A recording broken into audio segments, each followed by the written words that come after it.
Hello, everyone, and welcome to the latest episode of the Monte Wolf Show. I'm dGon, alongside Wolf, as the round 2 and tiebreakers, Wolf, are finally over, and we're headed to the beginning of the road to MSI, our first step to going to Busan, our live event, 3-day live event, by the way. That's rare nowadays. It's usually just 2 days, sometimes only 1 day, but we get 3. Yeah, it's going to be pretty sick. I'm looking forward to it a lot. I do think that with the stakes kind of being different this time around, because it's not building up into a finals, it's just a qualifier into MSI.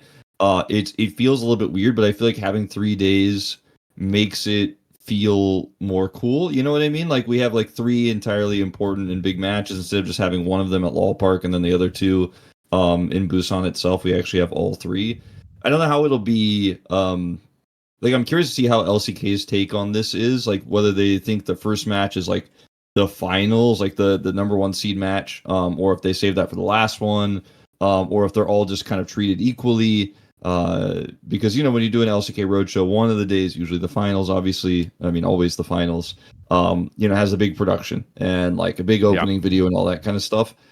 I have a feeling that it's just going to be more like LCK playoffs matches for all 3 of them, but we'll see. And I hope that we get to have something really cool there, production-wise, KR production, PogChamp kind of level of stuff.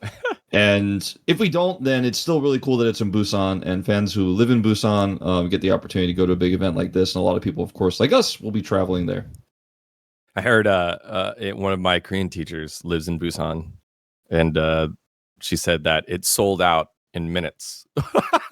So like, yeah, we didn't have trouble finding fans to go for 3 days. I mean, we didn't have trouble when we did that over in Gyeongju, which is like the historical capital of Korea down south, and now over in Busan, a much more popular destination. That one sold out pretty fast as well. I wanted to touch on the format just a little bit because I recorded Power Spike yesterday, and Dom and I have been talking about it a lot. Should we have had a finals? Do you feel like there should have been a finals, or like a first half of the season winner, second half of the season winner? We still could have done the carryover scores. We still could have done so many things, but we could have made it like a finals here and a 2-day event. It's a tricky question because on one hand, like the I guess esports nostalgia and like past Wolf like casting things, like Overwatch League's rounds, for example. Pro League had rounds. We used to have spring and summer at LCK until very recently. And like multiple seasons of GSL, and having like champions bookmarked across certain points of the year felt really satisfying from a domestic perspective. Even though there were international tournaments teams would go to or players would go to in StarCraft, it's like, okay, well, this player only won the first season of GSL, looking weak in season 2, but then they went on and won like IEM Katowice, or they went on and won like Sao Paulo or something like that. And you're like, oh, okay, that's cool, because you may have flubbed it domestically, but you got that international win. It was a very different time back then. But on one hand, I want to say yes. Like I'm saying, like the nostalgia in me is like, man, it feels weird that it's like we just have the first match be GenG versus Hanwha, and that decides the first seed, and we're like, I guess that's kind of the finals. But like I said, usually you save the finals to the 3rd day or the last day, and in the case of a road show, but it's the first day. Will that be the one they hype up? Will that be the one that they try to make like opening videos for, make a lot of trash talk content for, like the old OGN way, which was carried into LCK? Or are they just gonna be like, okay, it's just a first seed match, and the elimination match is more interesting because this is where a team gets eliminated? I don't know what they're gonna do. But it feels weird that we have to like have this conversation. On the other hand, they were very clear that we're not doing like spring, summer, and we're not doing 2 champions. It's one LCK, and frankly, like this bracket is not the LCK like at all. By the way, like this is not even LCK. Like technically speaking, it's a qualifier for MSI. So, like doesn't I go don't into even stat books. Doesn't even Like it's so like, because that's what it is. I feel like they decided they didn't want to do that finals, but we could have just made summer's format tied into spring and still had spring summer and had a spring finals. You know what I mean? Like we could have still done it that way, like you said. Maybe you delete the scores at the end and be like, okay, that was spring season. There's a finals, but like spring qualifies you into Rise Legend, and then in 2026 we reset those groups again. Like everyone's in the same first round, second round, and then you go through spring and then you go through summer. But with this like new format where it's a year-long LCK and not spring and summer, Yeah. I think it's important to make a distinction that like this is not playoffs per se. This is MSI qualifiers. This is not LCK. This is MSI qualifiers, and kind of remind everyone of that. And I guess we'll know at the end if it felt really weird or not. And Riot can of course make adjustments, and that was the first thing they told us when they first announced the format to us. Like Yep. you know, behind closed doors, they were like, if this fails and bombs and people don't like it, we are very open to going back to the old way in 2026. You know, like that was was told to us many times. So I do think that like we'll know in the end whether this works or not. But if we're going with just like this format is set, this is how it is, then yeah, I don't think we can have a finals here. But we can try to make the GenG versus Hanwha feel like a finals, but at the same time, it's really not. You know? Yeah. I think for me, when I was having the discussion with Dom, who's had some really good takes about non-gameplay stuff lately, and I think his take is valid here. I felt like while I was arguing, I felt like the company man. Like he is still coming at it from a viewer purist perspective, even a pro perspective. I am coming at it as, well, we had to change the format, and they made it one long season so that we could get more games in for all the teams. And they wanted to still keep the air of the LCK by having a gauntlet somewhere in the format. And those are just a bunch of ands, you know, like, so I very much understand why we did it. And I like that we ended up where we were at. I don't like we don't have all pro, like round 1, 2 all pro and round 3, 4, 5 all pro. But like I see both sides. Either one would have been fine for me. The only difference would have been all pro. His take was that for me, who didn't see it, and for people who don't watch that show, I guess. What was his take was that it was dumb that there is no winner of this format, and that the stakes for going to MSI feel bad that it's just okay. It's 1 and 2. It's not even 1 and 2 play each other, and then there's a champion, and your hard work for the spring pays off that way. Your hard work for the spring pays off in an elongated season, and then that this road to MSI tournament doesn't dictate what happens to that elongated season. It feels that feeling of, well, this doesn't matter in the grand scheme of things is something that he doesn't like. And I totally understand that. But when I go through all the reasons why LCK has done this, I understand why LCK did this. And I like the only thing, like I said, the only thing that I didn't like was no all pro for rounds 1 and 2. And I guess the other thing I didn't like was, how do we calculate these stats in 2025 compared to any other year? Like we can't do that once we get past round 1 and 2. Unless we're like, okay, these are the rounds 1 and 2 stats because it was a double round robin in the same format that we've used all the time. And now forever, all the stats will have to just be on averages and not flat numbers. In my well, I mean that was an issue we all had at the beginning of that was definitely like when we were showed the format. Everyone was like, "Hold on, I have a question about stats," because like it seemed very obvious that was going to be, I don't know, it would change the way we look at it forever, like you say. I think when I see the bracket in the MSI qualifier, it feels really cool. It feels like Old Worlds qualifiers. Feels like a nice little gauntlet in there. Yeah. But I think what people don't know is that like if we don't have this and we don't have like, because we, you know, otherwise when this format was locked in, like we might not have had this, and it might have just been like at LoL Park with like a few best of fives, like the Worlds qualifiers we used to do. This gives us at least a road show, and I really hope the finals vibe, even though it's not the finals, is captured here. And I think LCK are gonna, like, what I would love to see LCK do, because I'm not, you know, this might shock people, but probably not. But like, we're not involved in like the making of the opening videos and all that stuff. They don't listen to as us. much as I wish, as much as I wish I were. I'm not involved in that. Sometimes like I walk past the meeting room and I see inside what they're working on. I'm like, ooh, that looks cool. Ooh, that diagram looks cool. Yeah, exactly. But like, I think that if it were, you know, me and like, or the direction I hope they take is to like, you know, lean into the MSI branding and do like a really cool like history of LCK at the MSI. Like if I were gonna make an opening video for this, it would show like all LCK MSI representatives from the beginning of time, like SK Telecom's win, like and their moment when they qualified for that tournament, and like all that leading up to this, and being like, okay, now this is who's gonna represent us for MSI for this season. Hype that up and look at the LCK's history as doing really well historically at MSI, and you know, just discuss like maybe even show like some of the hardships, like the loss of Dplus, you know, to RNG and all that stuff. Like that would be really cool. And then kind of hype that up and be like, can GenG get it done this time, or will it be Hanwha? And that would be like the in and the hook. And like it's like, damn, that's on day one of the 3, and then we get, you know, like T1 versus KT or something the next day, and it's like, okay, well, this one is a little bit. You know, how do we hype the telecom war goes south? Yeah, dude. Like, okay, I see it. But I do feel like for the finals or the first seed match, it ends up being a little bit, you know, front loaded if you do that.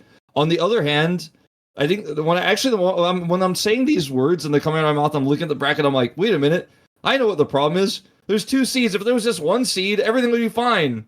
And we would just be like, oh, okay, cool. Like everyone goes up until like the gauntlet goes until the end, actually, instead of just we have the number 1 seed battle as first and second, and then the gauntlet is fighting for second. If it was actually fighting for first and that was the only one, then it would just be easy, right? That would be super sick. Why don't we just only send 1 team? Yeah, that's fine. Or just like they could have still fought for the number 1 seed. I think that's the other thing. I think that could have. You could have made the gauntlet. The GenG is just bracket. Waiting in the finals, like the old way, and then had Hanwha play against you know, T1. I guess T1 in this case, or whoever won that final T1 match. Like you'd have to add 1 extra piece to this bracket, and then they would fight the GenG if they won in the finals. But maybe they wouldn't win. But this way, it like guarantees Hanwha get that second chance, and I guess that's why the bracket is made this way, to be more fair and like double elimination. But yeah, I mean that's really the issue, is how it feels like you're missing something here, is because the final battle is for second seed, and that feels weird. But it's been like that in the past. Like Worlds Qualifier was always for second or third or fourth seed more recently. Yeah. All right. I derailed us a little hard here with the Busan talk. But it's just good insight, and this is stuff that I find interesting, and I'm very excited to go to Busan with the boy. Busan with the boys. Be a lot of fun. And hopefully y'all will join us. And you know, despite losing their tiebreaker, both these teams will join us. It's Dplus and KT who played their tiebreaker on Wednesday because they had the same series score, the same game score, the same head-to-head score. And so therefore, we had to play a tiebreaker. And it was cinema, baby. It went straight down to the script. We thought maybe, just maybe, Dplus was no longer M. Night Shyamalan. He's not going to just they're not just going to do the same type of film over and over again. Maybe they could do a happy film. Maybe. And like they were winning in game 3, and then they just throw one big fight. KT push down mid, and they win. And the roller coaster ends with everyone living, and Dplus ends in tragedy. The series was fun, and like it's the kind of series though that it definitely would have been more fun to cast. Like we're desking it, right? But like it was a kind of series where if you're casting it, like the clutch of perfect there, the error of aiming, the positioning, and like Barrel kind of inting a few times. I mean, he was 1-7 on that game. Some of those moments would have been really fun to like scream and yell about, but from an analytical perspective, I was like, well, I don't think either of these teams are going to MSI. I'm like, I predicted KT, but I feel like they definitely should have lost. Actually, like I want to tell people like, oh, I knew it all along, but in truth, like, what do we really know? Like, what did we really learn? It's really important, obviously, because it means KT is going to go to the Legend group, which means that they're guaranteed play-ins at worst case scenario. And they're in the stronger group, so could, in theory, like grow and improve a lot. They're playing against the hardest teams for 3 more smaller round robins. But, if Dplus just didn't draft like ass in game 2, like maybe they just 2-0 the series. Like maybe we won't even have a game 3. Like that's the kind of stuff that's mind-boggling when you see that draft. Like, it was a talking point with us yesterday after the show. We were like, well, man, and even on the show a little bit, we're like, oh, what's going to happen to KT in a best of 5? Like their champion pools are going to get really choked out, and Perfect can't play that many champions, and Cuz has a specific set of champs he likes right now, and Duckdom, I'm a little bit worried. But I'm like, looking at Dplus, I'm like, why do we have to draft Ornn with Trundle up? Is there a champion pool problem here? Like, what's going on? Like, is Showmaker only comfortable with a few picks right now in this meta? He has to go to the Annie, which he did not look great on, especially in the lane. Like for a while there, I thought he might get Flame Horizoned in that game. Turned it around a little bit, but I'm kind of feeling like on second look, I'm a little bit more worried about Dplus's champion pools going into a best of 5, even though they're the team that like pulled out all these crazy picks. I'll always go back to what we did said that one time when he was like, just because you play a lot of picks doesn't mean you have a big champion pool. And it kind of felt like that for Dplus a lot. So kind of reeling it in a little bit. But anyone could have won this series. Like if 2% of things are different, if Beryl doesn't engage on a Jarvan, like then maybe Dplus are in the Legend group, and that's the crazy thing. And I thought going into this series, I was hoping we'd have a very clear winner. I was hoping for a 2-0 because I wanted to say, okay, this team is clearly better today. They're clearly the better team. They clearly deserve this Legend group because the entire second half of the year is decided by this best of 3. So I want to see a clear victor. We're like, yep, like this tiebreaker really told us that this team deserves this. And we did not get that. We did not get that at all. Yeah. Like the fact that we go into the best of 5 and for Road to MSI on this Saturday, and I still think Dplus have a really good shot of winning. It's not like, it's not like 65-35. It's like 55-45. It's very, very close. Like, it's just tough that now the rest of the season, Dplus are just going to be playing with BNK FearX and DNF and, the bros. Like, it's just very weird when you look up and down this roster in terms of talent, and then you look over at KT, who's tried a bajillion different combinations of the roster. Same thing with Nongshim. Like, let's not forget, Nongshim was also in this 3-way tie. We don't even know who their starting 80 carry is. It could be Vital. It's probably Jiwoo. But like, it's definitely Jiwoo. I think at this point. But a few weeks ago, we didn't know. Yeah, like, it's just a mess. It's just a mess. And to go from LCK Cup and cooking to now, I just feel like that's a draft mistake. Like going back to game 2 draft, where you pick Ornn and you leave Trundle up, because Perfect, as you and I have shouted from the mountaintops, plays Rumble well. He is a good Rumble player. It is one of his best champs. And so if you obviously they had to leave it up because you ban Vi, you ban Yone, you ban Gwen. I think they could have left Gwen up, but I think they could have left Gwen up. They give him the Rumble. So okay, you go Ornn Trundle. Like, we've seen people do this. And then yes, Trundle could be put in a bad matchup, but then you're just putting Ornn in a bad matchup in like tough in all those team fights. Walks in. Like he already locked the Rumble. So like I just, there's no reason to get it that early. I don't know what they were. I don't know what they're thinking. I mean, what did stake was that Showmaker, didn't want to play his year, wanted to get the Ahri. It was just a puzzling call. because you could have waited for more information and kept the Ornn until later. It's not a super high prio pick at the moment, and this is the funny thing to me is people will say the words out loud that Ornn counters Rumble. Like people will say that all the time. It's very tanky, staves out the lane pressure, has a lot more impact CC wise in team fights. Gives you more scaling, whatever. But in truth, like in most of the time, if the Rumble plays it well, the Rumble gets prio out of that lane. Like it almost always happens. Shiyu went 1-6 and got bodied in the lane. Like perfect. This is his champ, like you said. And I was pretty baffled by this choice.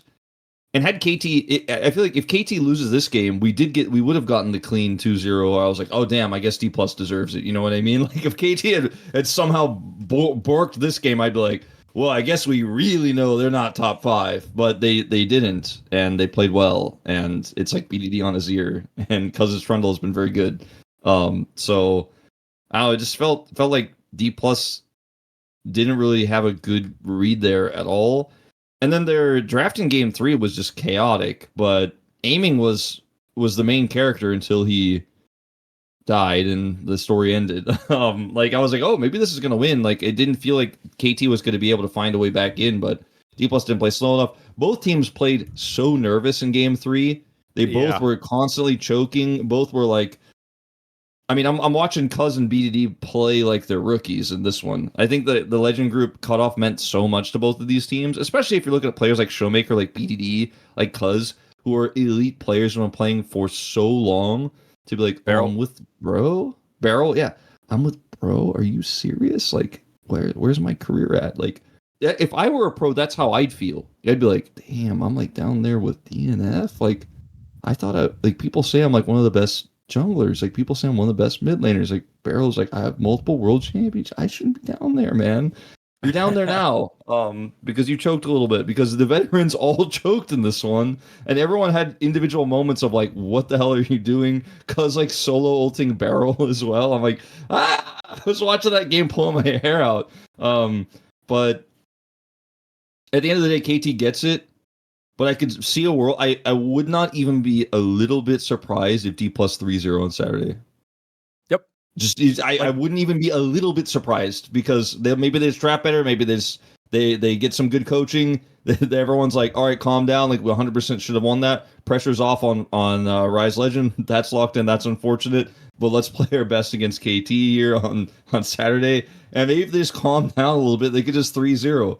I could see the same thing happening in reverse. I could see a thing where KT's in their heads. KT are like, okay, focus up. We learned a lot. We already got Legend. We beat this team before. And then they 3-0. Like, I don't know what's going to happen, but this series didn't make me swayed one way or the other in a strong way.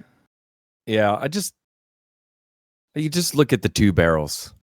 0-1-12 on Nico, and then 157, 178 on Rel and Nautilus, respectively. Like, I think we said it in the space. It was, we were like, Barrel has done a lot of not dying in game 1. He's going to have to catch up to meet his quota for game 2 and 3. And then he just did it too much. I think that's.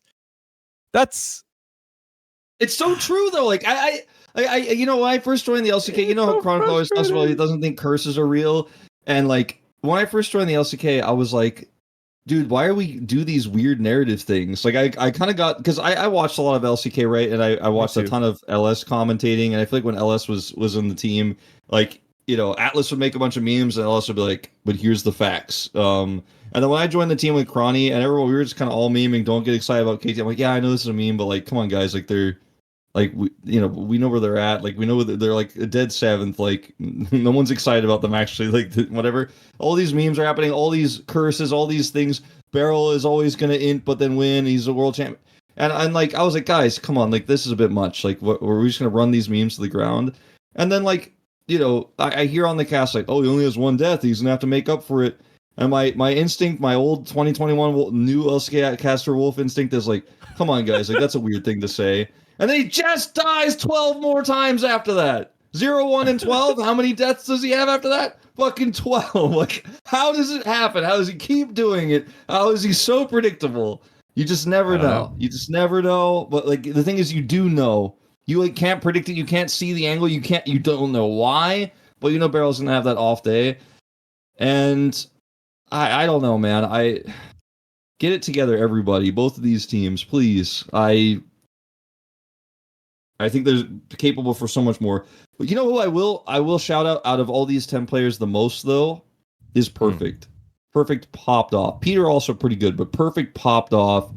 Super confident on the Jace, crushed the laning phase, had an insane Rumble game. His Sion game was fine. You know, it wasn't his fault, I would say, in that game. I think the lane prio, the map went away from them. It was a good game from Dplus, kind of a weaker draft from KT. Really good game from Perfect. The guy is playing confidently now, because before he was kind of like, let's wait and see what happens. I'm going to be very careful. I'm going to be very safe. And now he's looking for clutch plays. He's holding his equalizer until the perfect moment. He goes all in on Jace, goes hammer form, executes the 80 carry. His poke was landing in a really tough game to get on top of aiming. Like, he's finding these angles, playing through vision. That was the biggest takeaway from me. Because, like, we know BDD, cause, like, who these players are, how strong they are. We know dGon might int, but, like, Perfect, he was clean. And Peter is also being a really consistent force on this roster. So I'm overall looking to probably predict KT, to be honest with you, dGon, for the matchup ahead, but I think draft is so important for these two teams, and in a best of 5, I just don't quite know how it's going to go. Yeah. I think Perfect has figured himself out once he figured out his own post-game ceremony move. It's that lean forward, kind of look like, he's grinning on one side, and then does the salute. I'm like, all right, Perfect. All right. Sure. I like it. Cuz has his own move. Sure. BDD has changed it up. I mean, he's usually he doesn't have to do much. And it sounds like, I don't know, there's a fire in Lol Park with all the cheers. He gets the loudest cheers by far. But, and then Peter's been Mr. Celebration. He is the celebratory king after each series. And so I think Perfect, the vibe feels different for him to be able to figure out who he is as a player and more importantly, as a person, so that if he doesn't think about failing anymore. I feel like that Jace game where you need to land the shock blasts, you need to make the moves. There was one specific one in the top lane where it was 1v1. If he lands, he gets a kill. He missed it really up close. And I feel like that would have like eaten up at him, like previous Perfect. But now I feel like he's exuding confidence and really trusting that his teammates trust him. And so he's able to go ahead and perform a lot more relaxed lately. Man, am I talking myself into a KT prediction? Am I talking myself into a KT prediction? I honestly, no one should be mad at either Fred. Like, it was pretty close. It was like 7-6 last week, and KT barely won. Like it. If anyone's like, I can't believe you predicted Dplus, I'm like, did you even watch the game? Did you even watch the season? Do you even know these teams? I think Dplus, there's like a mental block there across the roster, whereas I think KT still have like KT are kind of on the opposite. Like, oh my god, are we legend team? Like, I'm so excited to be a legend team. Whereas Dplus's mindset is like, are we dropping to 6th place? Are we not a legend team? Are we not legends? I feel like that's the kind of feeling I get when I look at these two teams, like, and how the mentality wise they approach this. Like, it meant a lot to both of them, but it was like for KT about seizing something and being like, okay, we're a top 5 team with this roster, we can get it done. We have Perfect, dGon's not having a great year. We have Peter. Yep. It's not just BDD and Cuz though. Like, this whole team can get it done. We can actually prove that this roster could be something. So anyway, that's enough about Dplus KT, I think.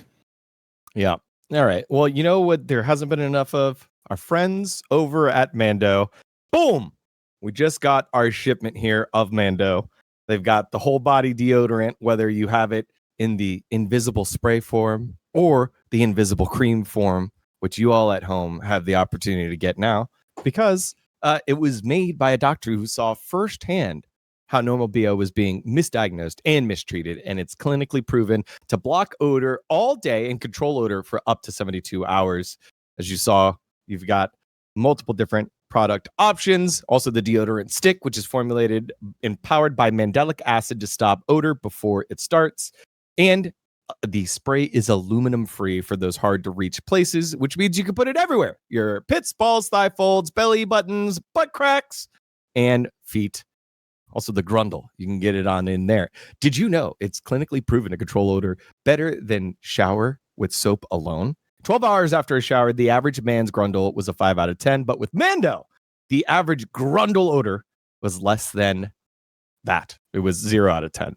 So if you want to try America's #1 whole body deodorant formula right now, you can find them at shopmando.com. And we got ourselves a little code for our new customers here. It comes with a solid stick deodorant, cream tube deodorant, 2 free products of your choice like the mini body wash and deodorant wipes, and free shipping. So here's the code. Use the code Monte Wolf to get $5 off a starter pack with that code. That equates to over 40% off your starter pack using the code Monte Wolf at shopmando.com. That's shopmando.com. Please support the show and tell them we sent you. Smell fresher, stay drier, and boost your confidence from head to toe with Mando. I'm so happy that the new shipment just got here for us in Korea. Yeah, get yours as well. I recommend it. I'll give you guys a recommendation. I recommend it if you're doing international travel because you're stuck on the plane for 12 plus hours. If you're going for one of those long flights, you're flying it, you want to check out the LCK. Sometimes you go to transfer and then you're stuck at that airport for like 5 more hours. Then you're on another flight for a few hours. That deodorant's going to last 72 hours. You put it on before you fly. You're not going to be a stinker, even if you don't get to take a shower the whole time. So do yourself and your cabin mates a favor and try Mando. Yeah, I use it because I'll gym before I go to LCK. Throw it in my gym bag, and it's made it a lot easier after I shower. So, boom, done. Shopmando.com. Use the code Monte Wolf. All right. Well, speaking of stinky, T1 and Hanwha Life Esports. That was supposed to be a big series here, Wolf. Yeah, it was supposed to be the show. I think I'm ready. I think I'm ready to pick T1. I feel like they're doing it, man. I've got an inkling. I don't know. Like, okay, so we know what happened in the games itself, right? Like we saw Faker get kind of blasted. Viper outplayed Guma. Like his Smolder was insane, and Smolder is pretty strong right now. Got buffed. Viper's arguably our best AD carry Smolder. You can make an argument for Chovy being like the best mid Smolder. There's a few players you could put in that conversation, but at the end of the day, I feel like they played super desperately. The game 2 where Faker played Galio, they played Galio with no side lane threat. Like Rumble's not a champion that can like push safely and aggressively in sides. He's too vulnerable. And then they needed damage, so they picked Kindred. And we pulled up the stat that Owner doesn't win on Kindred. He won one time. It was like and 1 in 5. It might have been like MSI play-ins or something. Yeah. It's like MSI play-ins or like whatever the group thing that they called, whatever they made the group thing when they changed the format where it's like you play against all the teams. And Team Rumble stage. Make me play against these. Though the Rumble one was like, I think the good part after you get out of the initial like round robins. I think it was called something else. Stage. Maybe it's just group stage. But hold on. Anyway, I think maybe that's where he got his first win. I know it was at MSI. I'm pretty sure that's where he got his win. As otherwise, like, winless on the pick and has only played it 6 times in his career, which for Kindred is not that low because it's a rare niche pick since since Owner debuted. Unless you're Pyosik. Yeah, but it's just they were like, clearly we need damage, but you're playing Kindred into a pick comp that also has like insane scaling with the Smolder that's going to burn and not care about your Kindred ult. Like he kills you slowly, and like if you just Kindred ult, he just kind of is like, I'm just going to keep casting spells and getting stacks in there. Yeah, keep standing right there. Boom, the big stacks. Thank you. Oh, it's gone now. I'm killing you now. So, I don't know, the draft really didn't hit for me. Sometimes we see these drafts where it seems clear Faker wants to play Galio or something like that, but then the whole draft takes a huge hit because of it. And Guma's like, we got Senna, it's super strong right now, but then like it just doesn't work together. Like it doesn't have a whole lot of early presence. Like you can win the top lane through the Rumble, but then otherwise it's kind of, it's just Flat. not. It doesn't have cohesion. It just doesn't have cohesion, and it's not good into what Hanwha Life put together. And like the game 1 draft was fine. They have Nico Misfortune, Faker's Victor's been really good this season, this year. And then Doran's York, we have trusted it before, but Zeus just completely outplayed him. Like he just made Doran look like he's another tier. Like he made T1 fans remember, like, oh man, yeah, Zeus is on another team now. He's not our guy anymore. And I don't know, that series was really disheartening to me because like you said, and like we said on the show last week, I was like, yeah, no, I think I'm gonna take a few too many dips and T1 is good and maybe they can do it. Maybe they can secure that second place spot. No, not even close. And like I'll just be the first to admit that like my take was wrong again. Like every time I trust T1, I'm like, no, they look so good. They're looking really clean right now. This team's got better rotations. They've got better late game macro and shot calling than almost anybody. They just drop the ball. And I'm ready to put them in that dPlus category. They're in the same box of like, do not trust this team ever. I guess like that's where I should put them. Because they've let me down so many times. Why was I in the wolf hole in Preds? T1. That's funny. I didn't think about that. I predded them early. I thought they were good. T1. That was how I got out. And now bro let me down. Actually, T1 let me down because I picked them against Nongshim. Everyone did. We all saw your through line. It wasn't crazy, and I feel like you held off long enough. You're like, okay, here's the T1 upset. Here's how I get out of the wolf pit. And instead, I just don't know where to go with this, where we end up with the draft that poorly here in game 2. Like, yeah, game 1, like, okay, Zeka pops off on Zeka Champ Silas. Sure, that makes sense to me. But after that, it just felt very disjointed, and it felt like the team was just not gonna get the job done today. And the tiers are very big. So what did stay true about what you said was that GenG is here, gap, Hanwha is here, pretty big gap, everybody else. That part's true. You're right there. Yeah, I just thought maybe the line between Hanwha and T1 could have been broken, and it just wasn't. Like, there's not a whole lot to say about this series to me in itself, because it was just like they just got completely outclassed in like almost every metric you could mention: draft, macro, early game, etc. I think draft played a pretty big part in game 2.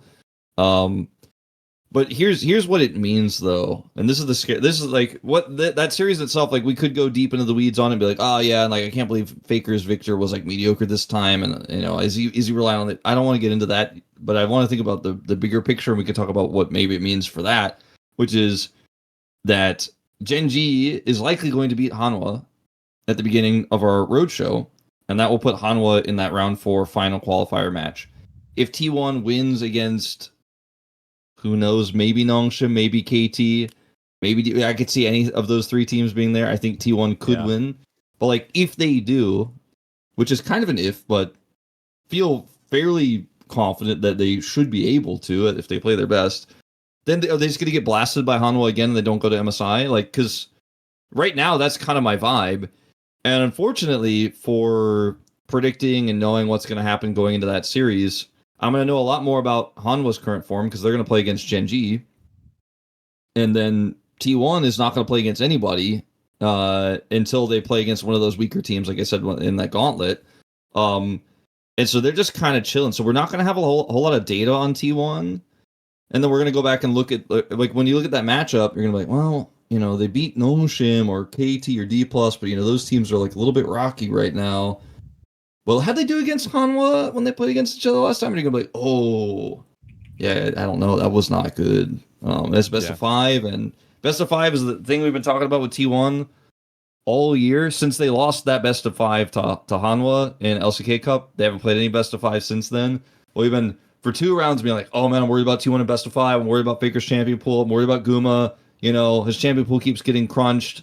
You know, that's why a lot of people are pushing for Smash. What's going to happen when we get the best of 5? We're about to find out. Like, I don't know if one of these other teams, Nongshim, KT, Dplus, push T1 to the brink, but they might. But I doubt it. Again, we don't know. Let's see what the form looks like. But hopefully for T1's sake, they don't. Because I think Hanwha absolutely can outclass this time around. I don't think it's necessarily going to go to 5 like it did last time around at LCK Cup. And Hanwha is always such a beast when it comes to these BO5s and playoffs. This is not playoffs. It's not LCK, but it's best of 5. And I'm worried for T1 fans who are thinking, like, erroneously like I did, that maybe they could be the second best team. Maybe they could be an MSI representative. Right now, I'm worried because that matchup they just got blasted in is going to be the matchup that decides whether they go or not. Probably. It has to be for them if they're going to go. Like, they have to win that one. It's not going to be some mystery team. That's the way the bracket looks. I mean, it could be GenG, I guess. Yeah, I have predictions. They're not going to play Kindred. Yeah, there you go. That's my prediction. No Kindred, and T1 fans will feel better for it. We'll leave the Kindred to DNF and Pioshik down in the Rise group. All right.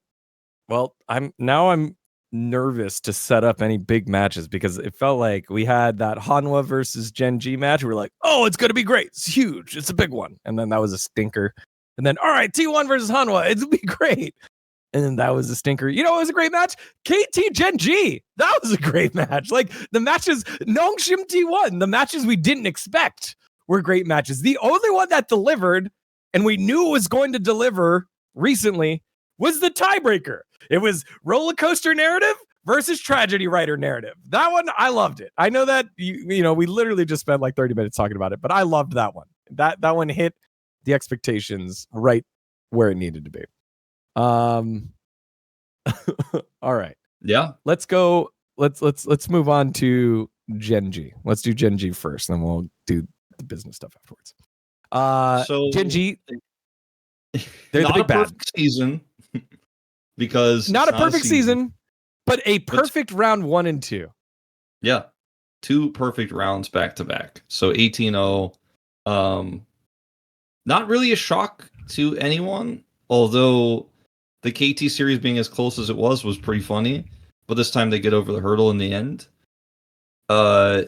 Keen looking pretty good right now. I feel like Keen, for a lot of these wins, a lot of this season was fine and like a solid, 8 out of 10, but wasn't hitting like full peak Keen. I feel like he's kind of hitting full peak Keen right now. So that's a good sign because it's time to hit BO5s where Keen has a really cool champion pool that might, end up being relevant. I'm not saying he's using his eclectic champion pool, but his form right now is, I think, at his best. And like his worst was like an 8 out of 10. So I mean, it's still fine. And your GenG and Chovy's, a 10 out of 10 on every day, and you still have Canyon. But I think GenG is probably gonna like 3-0 or 3-1 this Roadshow MSI qualifiers like first seed match. I think it's based on what we saw with the series against Hanwha, where GenG had like a horrible draft. And GenG, by the way, that's one thing I will say. The drafts recently have been like, are you sure, GenG? Like, it almost feels like they're testing themselves. Like, can we win with set? Chovy's like, yeah, I want to try it. It's a scrim now. Yeah, whatever. let's play set. Yeah, it's bro. It's fine. Some of the drafting has been like very suspect, but what I'm getting at is like, they still won with that set draft. Yeah, they still won that set draft into bro. They had a really rough draft into Hanwha and kept the game incredibly close and still almost won. And we were like, wait, are we sure like that this is possible that GenG can win this game? They didn't, and that's why it went to 3. But in the third game, they were like, yeah, okay, well, we're trying now. We have a real draft now. So like, this is what it looks like when we're at our best. I feel like if GenG has just 3 games like that, it doesn't matter in any order, then Hanwha can't do it. Even though Hanwha's drafting has been really cool and really clean, and I like the way that Viper played that T1 series out, I think it's going to be GenG as our first seed. And even at the finals, the qualifier, the first seed match is boring and 3-0, that's okay. Like, that's a good sign for LCK fans, because remember, this is a qualifier. This is not spring finals. And you want the team that's going to be your first seed to perform the best that they can and look the best and actually shut everybody out and be like, yes, this is the greatest force that we are sending to fight against the rest of the world. You know, to save the dignity of the LCK in an international tournament. LCK. They won last time, by the way. But a GenG or choke? They won last time. They won MSI last time. Yeah, we all saw it. It did happen. I do want to just point out, over the last 2 years. Wait, this isn't even correct math. Hold on. Hang on. Let me. I messed up my math.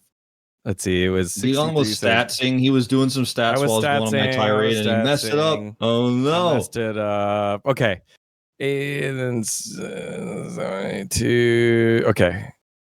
So over the last 2 years, and including 2.5 years, they are 81 wins, 90 losses in series. Wait, what? 81 wins and 90 losses in series score. Because it was 18-0, 17-1, 17-1, 16-2, and then spring 2023 was 13-5. So that kind of tanks it down there. That means they've lost 10 series in the last 2.5 years. I think they can go ahead and play around with the draft a little bit. I think they can go ahead and push. I think because they were 81 and 90. I was like, that's less than 50%. 81 out of 90. 81 out of 90. 81 out of 90. Okay. So they've lost 9 out of 90. I was like, that's not right, dGon. I just want to make it very clear that's not right. Okay, yeah. That 81 out of 90. Sorry. And it's just let's crazy. Let me look up that percentage. Like, let's see what the percentage is. That's what 90%. I was trying to do. It's 9%. 90%. 90% win rate. 90% win rate. Across 2.5 years. I did say I was worried that GenG was going to make the LCK irrelevant. Wait a minute. But that's the thing. Everything? We're just pushing narratives. It's okay. Well, GenG is the dominant force. GenG is like better top esports. It's like top esports is domestic top esports form. Crazy. But GenG can actually perform at internationals and win the championship, right? We'll see what happens at Worlds. But MSI, they did it last time. Yeah. They're improving. They're on the way up. But it's just, I think because of that, it allows them to go ahead and experiment with draft and do things like that. And so when they do that, I don't get mad because it's a 2.5 year thing. Even if they do that and lose the next time that they lose, I'll be like, yeah, they were disrespectful. A fact. But it's not going to elicit angry emotion that they were doing. I can't believe that they tried. Sure. I don't know, like Mordekaiser mid recently. Well, if they try set mid into bro and they win, like no one's going to be mad. If they lost, everyone will be like, okay, whatever, but they'll play better in game 3. Just like they lost that game to Hanwha. Yep. And then still won game 3 and it didn't matter. If you choke at an international event with like a weird draft like that, or you lose to Hanwha in this first seed qualifier, then people will feel very differently about it. But I do agree, and my sentiment is that they are kind of like experimenting and saying like this is a scrim now, like it doesn't even matter. But like we don't know that for sure, but I really strongly feel that's the case. Like I'm like 99% sure that's the case. But if we see some of this bad drafting come out and it costs them this upcoming series, then that's why I mentioned it, because I'm like, there's a small chance that like Chobi's like, no, this is actually the greatest comp, or Coach Kim is like, no, our read on the meta is a little bit different than everyone else's right now, and then they end up like just having a really bad read and losing, or they've exposed the set now, and maybe if Hanwha are like, oh, this is a good set angle, Chobi's clearly good at set, we'll ban that away. I mean, it's there's like positives and negatives of this type of thing. But like I said, I'm not trying to discredit GenG at all for Chobi playing set mid, but I still think they're going to win 3-0, 3-1 right now, like very clearly. It's not even like that soon. It's like over a week away. But I already am like, yeah, lock it in. Like I don't think anything's going to change between then and now. And if it does, we won't know because we can't know because neither of these teams are going to be showing anything. I can make a few phone calls and see how scrims are going, but that's like about all we could do. Ooh, I just think wolf call, a howl in the wind. Yeah, just a little call, just a little pull up the flip phone and dial the right number. I'm at a payphone. I'm putting like my Obegwans in. I'm like, man. Arnold's like, who is this? I'm like, it is. Is he playing set? Arnold's like, what are you talking about?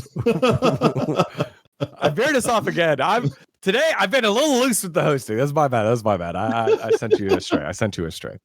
All right. Well, that's GenG. Can't wait to see what they pull out here. In 2 weeks, we won't see them until Busan. They're already Busan bound as the number 1 seed. 1 win with side selection, 1 series win, and they're into MSI as the number 1 seed.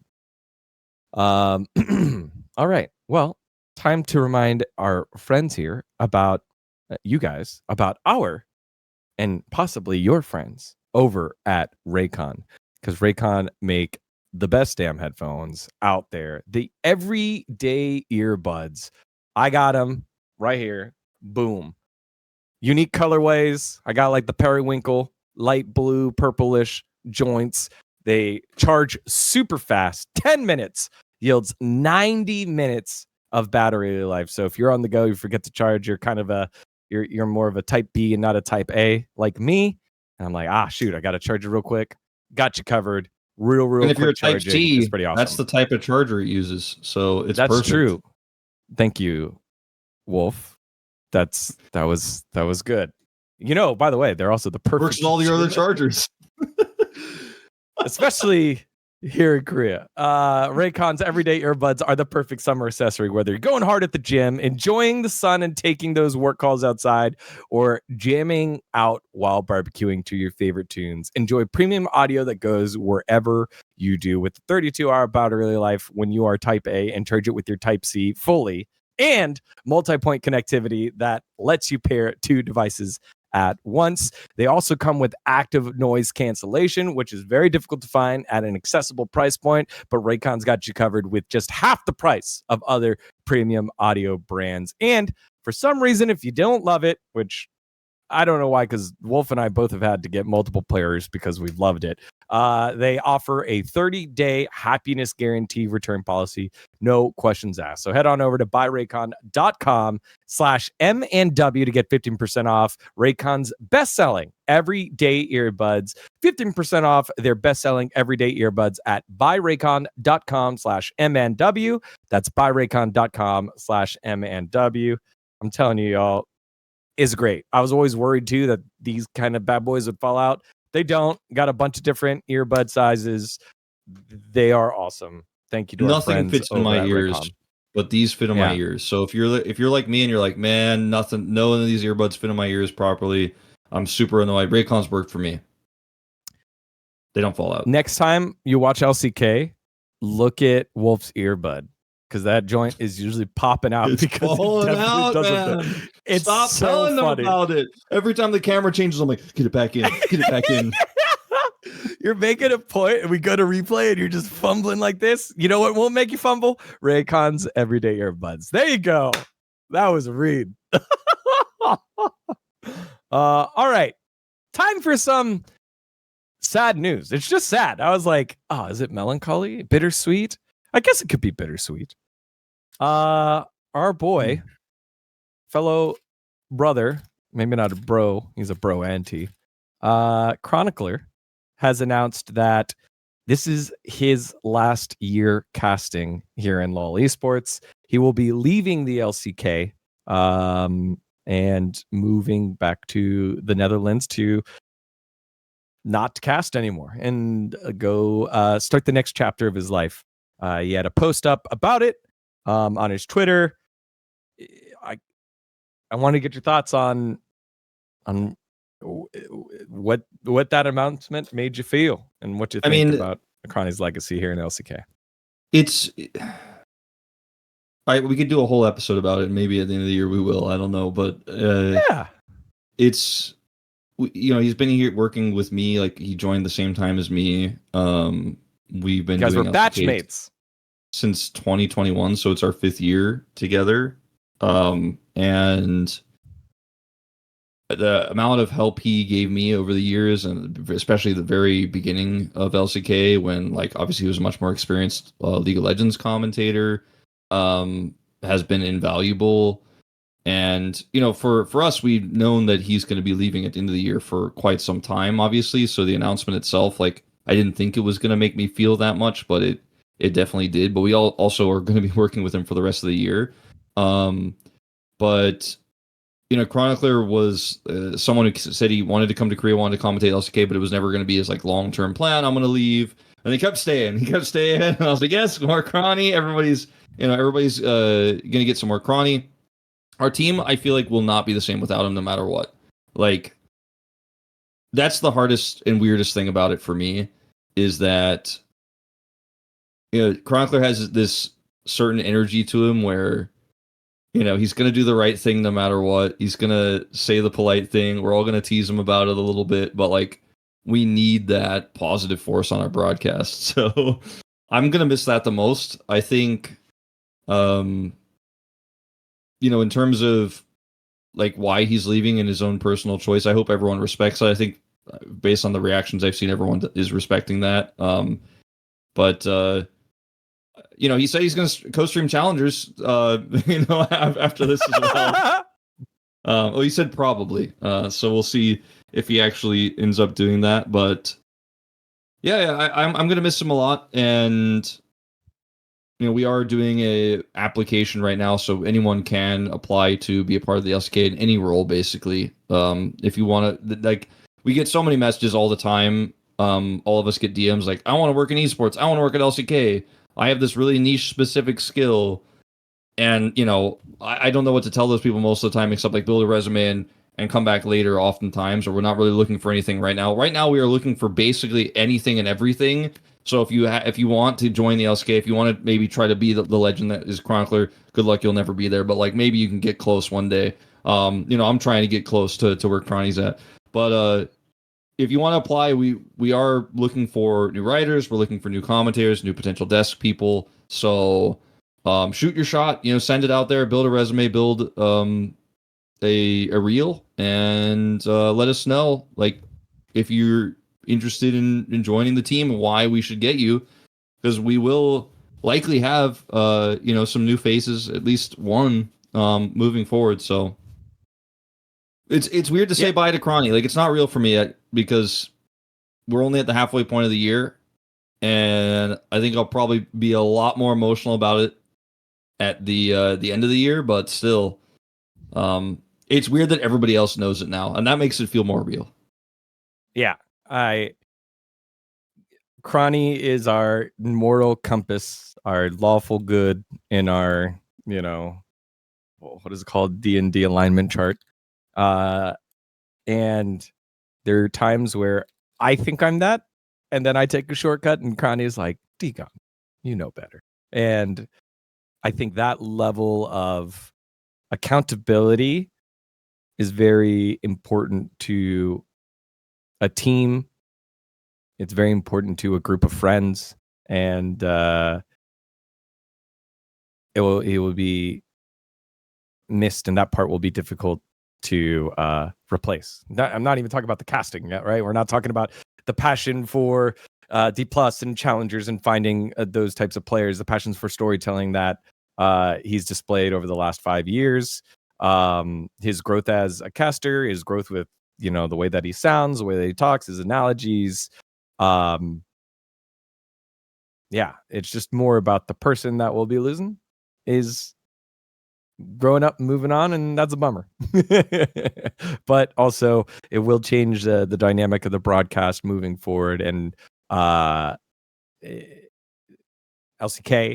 and the storytelling about LCK international events won't be the same either. So best of luck to Chrony, which is weird because we still have a whole nother split still left together, and I'll tell that to him into his face. I mean, we already have, but just a notable change here in the LCK, and let's enjoy the time by letting him know how much You love them, and you miss them while we have the last half of the year to play out. All right. If you've made it this far into the show, that means you're a real one. And if you are a real one, time to get excited for Last Free Nation merch. We finally have launched it. It is www.lastfreenation.shop, where you can check out several of the different pieces of merchandise that we're putting out, including the limited edition Founders Edition t-shirt, where each shirt is printed with a unique number on the right sleeve based on when you place the order. And the sooner you order, the lower the number that you got. We will stop selling the Founders Edition online at some point, so make sure to buy it now. We got joggers as well, desk mat, mug, keycap, and a 4Play poster for all of you all homies that watch 4Play as well on our LFN Culture channel. We are continuing to grow in LFN, so we'll have more and more merchandise in there. So support your favorite shows on Last Free Nation directly by purchasing our brand new merchandise at lastfreenation.shop. Joggers, t-shirts, mats, and more. We ship worldwide with free shipping in the United States on all orders of $60 or more. That's within the United States. It's free shipping of $60 or more. But head on over to lastfreenation.shop. We really appreciate y'all being on this journey with us. Come rep it the way that we do as well. I haven't got mine yet. It's in the mail, so I wore my old hoodie. But y'all can hop on in there and check that out. It's an awesome logo. Get it, wear it, drink coffee out of it. That's what I'm like. You know, I have You're obviously a lot of the hoodies and stuff. So you know, I'm excited for the merch because it's super high quality, and I'm going to be wearing. I'm always happy to get a new one, get a big bonus, a big upgrade. But the coffee is like the one I'm most excited for because I like to look at that logo when I drink coffee. It's awesome. It'll be like Last Free Nation, lastfreenation.com. Or sorry, lastfreenation.shop. That's what I want. I was going to say lastfreenation.com/shop, but no, it's lastfreenation.shop. Don't make the same mistake dGon made. Go to the right URL, which will also be in the description. All right. Time to close it on off. Not many to do, but it's prediction time. What do you got for us? KT, DK. I'm going to go KT. And if I did a score, Brad, give me score. Got to do score because now we're in best of fives and there are less matches. Weirdly enough, I feel like with KT's drafting and their playstyle and champion pools, I feel like even though it should be a 3-2 because it's crazy and anything can happen, I'm like, it probably has to be a 3-1. If I think they're going to win, I think they have to win 3-1. So I'm going to say 3-1 KT. Yeah, see, you did the right thing because I think it's DK 3-2. If it goes 5, I think it is DK. Yeah. Yep. And so I've got DK here. I just see them defying logic and coming back with a brand new script that no one's seen. Turns out they're not Michael Bay. They're not M. Night Shyamalan. They're Jordan Peele. In truth, you know, like if you go on red or black and roulette, it's the same thing. Like it's red and black right here. KT and Dplus is the team colors. Same shit, man. We're just basically guessing, guys. I'm gonna be honest. Like, I think I had a good guess. Yes.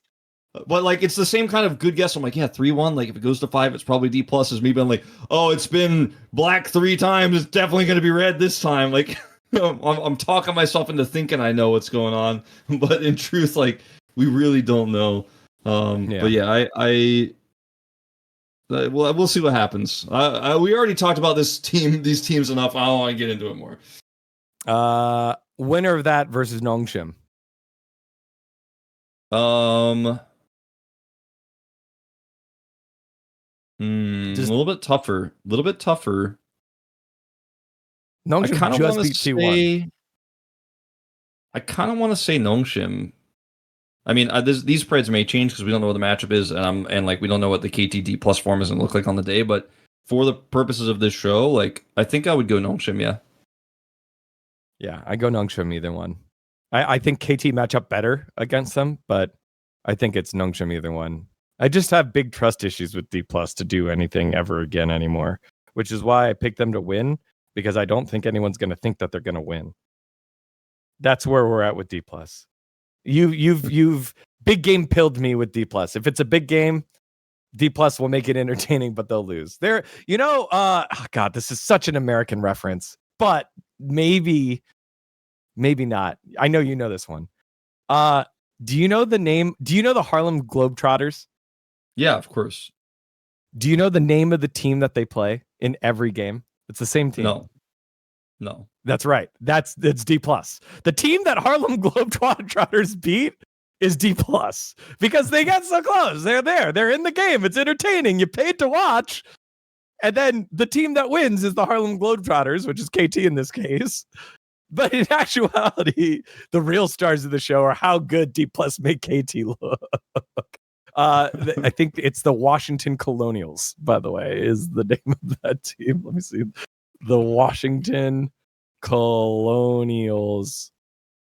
Washington Generals, apparently. Oh, Washington Generals. Okay, I was close. The Washington Generals. Yep, there it is. Oh my gosh, that's so funny. I just thought of it just now.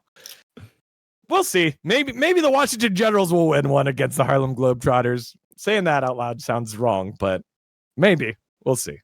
Okay. Well, there you have it. Those are the only predictions that we had this week. Next week, we'll break down those matches. We'll predict Busan matches. That's next week. I guess they don't play. I know, but yeah. I mean, I guess we knew the matchup, so I was like, we had to pred them, but I already told you guys what I thought was going to happen. Yeah. I'm derailing the show. Hold me back, dGon host. Hold me back. Close the show. End the show. Next week, we will break down those matches. We'll predict Hanwha versus GenG and see if something changed from this week to last week. T1's chances against whoever won. And we'll do our unofficial Monte Wolf and dGon all-pro voting. We're going to do our all-pro voting for rounds 1 and 2. So make sure to stick around for that. Thank you, everyone, for listening. Make sure to like and subscribe if you haven't. And thank you to all the sponsors. Check them out. They're really awesome. Mando, Raycon, and then, of course, our brand new shop for Last Free Nation. Until next week, take care of yourself, and we'll see you on the next episode.